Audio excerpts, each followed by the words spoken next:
ng mga projects. Director, sorry magtatanong lang ako. Bago ka rin ba o matagal ka na pong nandyan? Mga 2 years. 2 years. So alam mo rin na may mga lugar na napakataas ng kanilang CMPD compared sa commercial rates or compared dun sa totoo. Nakikita niyo po yan? Tama po kayo, sir. O ano nangyari? Kasi may dinadagdag silang mga freight fees. Hauling. Ano na sa mga hauling sa island provinces. So, doon dinagdag ang mga presyo. Opo, at nakita ho namin sometimes dumudoble. Yes, sir. Hindi naman yung dapat doble. Dapat maybe 20 to 30% higher lang yan because of the hauling and because of the freight fees. Tama ho, no? Tama po kayo, sir. So, kailan kayo maglalabas ng bagong CMPD po ninyo? As much as possible by next week kasi gagamitin na yan for the 2026 projects natin sa DPWH. Ilalabas niyo po yan sa internet, ano? Yes, sir. Ipapublish niyo yan? Ipapublish yan. Sige po. We will, October 20, kung di ako nagkakamali, ang budget ng DPWH. Kung ilabas niyo po yan by next week, ikukumpara po natin yan dun sa mga commercial rates. Yes, sir. No? Before maglalabas ang budget, nakaready na yung CMPD. Opo. Yan yung ito sinasabi ko na, yan yung mga tanong ko po sa DPWH budget. Kung kumusta yung CMPD ng Central kumpara sa presyo talaga dun po sa baba. Yes, sir. Tama ba na ang CMPD dapat mas mababa sa mabibili mo sa hardware store? Hindi naman lahat, sir. Bakit? Kasi may mga projects, for example, gravel, mataas talaga yung hardware price kaysa doon sa mismo sa sites. Kaya nga, dapat mas mababa kayo. Yes, mababa yung CMPD. So ulitin ko dapat, dahil ang laki po ng binibili ninyo, bulto-bulto pong binibili ninyo, dapat ang presyo ng gobyerno mas mababa sa makikita mo sa hardware store.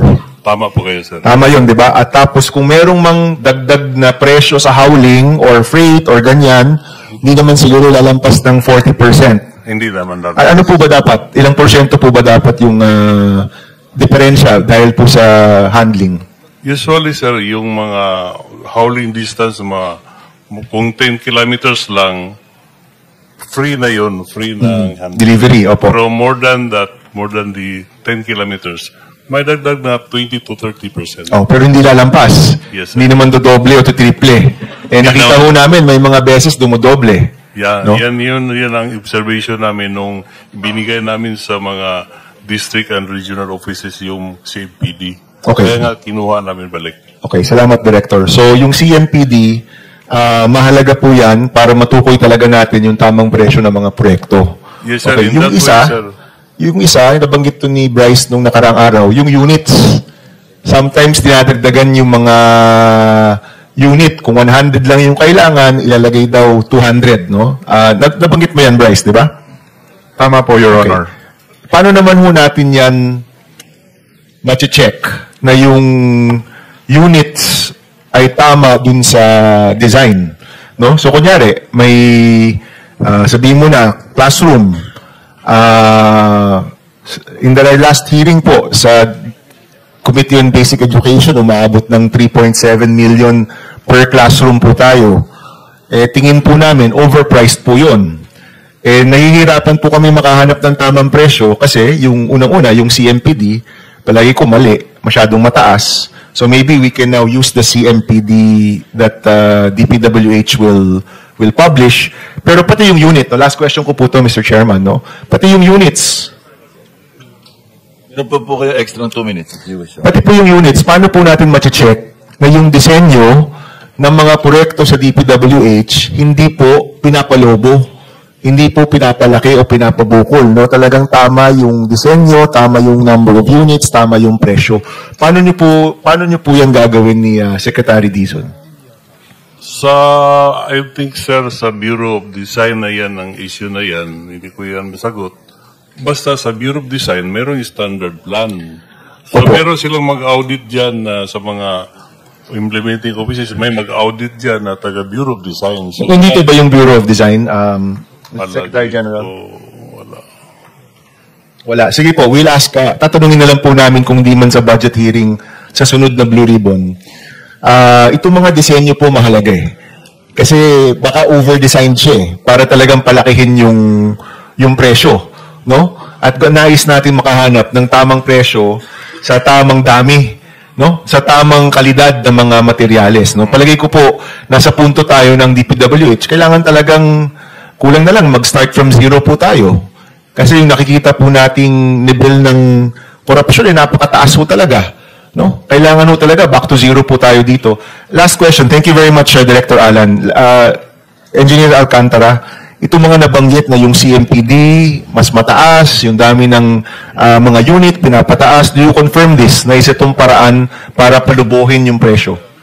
Your Honor, tungkol po doon sa CMPD, we're following the CMPD given to us by the regional office. May mga times lang po na we conduct our own canvas dahil hindi po talaga minsan nagtutugma doon sa... Mataas o mababa? Mababa po. Mababa. So, you're saying na tapat naman yung CMPD ninyo? That's what you're saying? Yes, Your Honor. Okay. But Director Borromeo, nakita nyo na may pangangailangang ibalik ito sa Central. Sa mikropono po. Sa microphone po. Tama po. To centralize all of these materials prices. Sige. So, we will check this, Director Borromeo, sa susunod na budget hearing ng DPWH o baka sa Blue Ribbon, nais ho natin makita na yung CMPD nakapublish, kitang-kita ng lahat ng tao at pwede po makumpara doon po sa mga presyo sa kanilang lugar. Thank you. Maraming salamat, Mr. Chairman. Thank you. Before I recognize the next interpellator, gusto ko lang ma-resolve na itong issue. Kay Engineer Hernandez, may sinasabi yung lawyer mo sa interview na may mga senador pa at both incumbent at saka past, yung former. Kino-confirm mo ba yan? Your Honor, pwede pong Kino-confirm mo ba yung sinabi ng iyong abogado? Hindi yes po. or no lang? Hindi po. Oh, thank you. Next, Senator De La Rosa. Thank you, Mr. Chair. Nakiusap sa akin si Senator Maculita, mag-swap kami ng time slot. So I yield the floor to... That's an option that you can exercise. Thank I yield you. the floor to Senator Maculita. Mr. Maculita Chair. is recognized. Thank you. Thank you, Mr. Chair. Mr. Chair, I am going to consume my time by making a disclosure. Kahapon po, mga pasado po, 2:00 ng hapon, tumawag po sa akin si former Congressman Mike Defensor. Tinanong ko po kung ano ang kailangan niya. Meron daw pong isang tao na matagal na po niya kung gustong kausapin para sa isang paglalahad ng kanyang nalalaman tungkol po sa ating iniimbestiga sa committee ito. Sabi ko, madali ba yan? Kasi meron kaming session, nag-uumpisa yun ng 3:00. Sandali lang ito, sabi niya, kasi nandito lang naman kami rito sa may Golden China. Ito pong restaurant malapit sa atin. Mga 5 minuto lang po siguro mararating natin. So ako po ay nagparaya at pinuntahan ko kung sino yung sinasabi niyang tao. Kasi po meron na raw po siyang draft na salaysay na kung gusto ko raw pong makita. So Mr. Chair, ako po ay nagpaunlak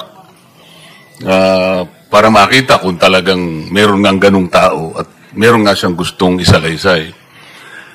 Nakita ko po yung tao at pinabasa niya po sa akin yung isang salaysay na nakaporma na po. Binasa ko po. Yung pong salaysay na yun ay nagsasabi ng kanyang pagkalungkot at siguro pagkabahala, sabi niya, na bakit nangyayari sa ating bansa ito. At nalulungkot siya, Mr. Chair, sapagkat meron siyang partisipasyon doon eh. At nung nakita ko ang kabuuan ng kanyang salaysay, meron po siyang personal na kaalaman para i-connecta si Representative Saldico kay former Speaker Martin Romualdez. Sabi ko, hindi ako pwedeng magtagal, nabasa ko na ito, hahabol ako sa aming sesyon, 3:00. Pero kung talagang ikaw ay voluntaryo mong gustong gawin yan, sang-ayon sa iyong nilalahad dito, di sige, i-finalize mo yan. At gusto ko, ipanotaryo mo sapagkat hindi po pwedeng hindi notaryado yan. At kung buo ang loob mo at talagang yan ay matagal mo nang iniisip, pumunta ka ako bukas ng umaga sapagkat meron kaming pagdinig. Mr. Chair, nandito po yung tao at hawak ko po yung ilang piraso ng kanyang sinumpaang salaysay. Kung po pwede po sana natin siyang tawagin ngayon, para ngayon siya po ang mismo maglahad ng kanyang salaysay sa ating gitna. Okay, you may call him. Mr. Chair, I'm calling Mr. Orly Regala Gutesa para po humarap sa atin. Mr. Gutesa, kayo po ay umupo dito sa may gitna. Pakibigyan mo ng copy si Mr. Chair. Okay, bigyan mo si Chair. Mr. President. Bigyan mo si Mr. President.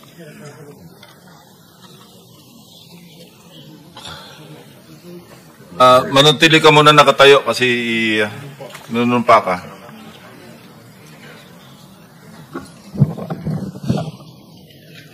Okay, raise your right hand. Yeah. Do you swear or affirm to tell the truth, the whole truth, and nothing but the truth in this proceeding? Yes, sir. Salamat. Take your seat, please. You may proceed. You may continue. Salamat po, Mr. Chair. Mr. Gutesa, kaninang ako'y nagpapaliwanag para ipakilala kita. Narinig mo yung aking sinabi. Yes, Your Pwede Honor. mo bang i-confirm na kung ano yung sinabi ko ay nangyari kahapon? I confirm, Your Honor. Salamat po. At ngayon po ay hawak ko nga ang inyong sinumpaang salaysay na nung draft ito ay binasa ko. Ganun din nga po at wala namang pagbabago. At gusto ko lamang pong sabihin ninyo na mayroong pirma sa ibabaw ng pangalang Orly Regala Gutesa. Kayo po ba ang nagpirma nito? I confirm, Your Honor. At gaya po ng sinabi nyo sa akin kahapon, voluntaryo ninyong ginawa ito at wala namang namilit sa inyo. At katotohanan yan, ako nga po ay ininyayahan nyo para makita ko yung inyong salaysay. Yes, Your Honor. At ito po, ipinanotaryo ninyo. Nakikita ko rin po. Totoo po ba itong notaryong ito? Totoo po, Your Honor. Okay. Ngayon, kayo na po ang magbasa para sa ganun ay marinig po ng buong kapulungan. Pwede po niyong basahin ang inyong salaysay. Maraming salamat, Your Honor. Mr. Chair, can he proceed? He may proceed. Ako po'y nagpapasalamat sa pagkakataong ito. Sa Senate Blue Ribbon Committee, Senador Ping Lacson, sir. At sa iba pang member na nandito po. Ako po si Orly Gutesa, may asawa, nasa tamang edad, Pilipino, makatapos, makapanumpa na ngayon sa umiiral na batas ay nagsasaad at naglalahad ng gaya ng mga sumusunod. Ako po ay lumabas upang magsalita sa isyu na ito. Bilang isang dating sundalo, inaalay ko ang aking buhay para sa ating bansa. Sa pagkakataong ito, nagdesisyon akong magsalita at maglabas dahil ayokong maging masama ang kinabukasan ng aking mga anak, apo ko sa darating na panahon. Ayoko pong naririnig ko at napapanood ko sa pagdinig ng Blue Ribbon Committee.